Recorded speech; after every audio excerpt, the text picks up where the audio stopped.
По прогласувањето на епидемијата од морбили на територијата на целата држава, раководството во детската градинка Павлина Велјанова започна со превентивни мерки за заштита на дечињата од 4 објекти во детската градинка.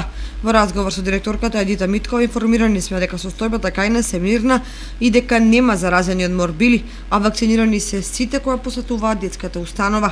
На ден 16.4. се одржа состанок на Комисијата за заразни болести, на кој состанок се преогласи епидемија на мали сипаници на територијата на цела Република Северна Македонија.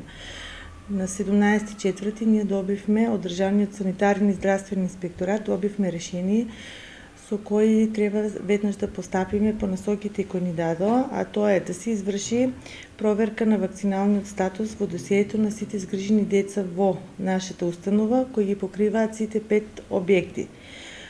Потоа да спроведеме зачестено темелно механичко чистење и дезинфекција на објектот, да се врши зачестено проветрување, а воедно и да се децата кои не се вакцинирани од МРП вакцината, односно од вакцината за мали сипаници, да се пратат во установата за вакцинација, каде што ќе се регулира нивниот вакцинален статус. Состојбата и понатаму ќе се следи, при што раководството ќе ги почитува сите превентивни мерки за да се заштитат најмалите кои посетуваат детската установа.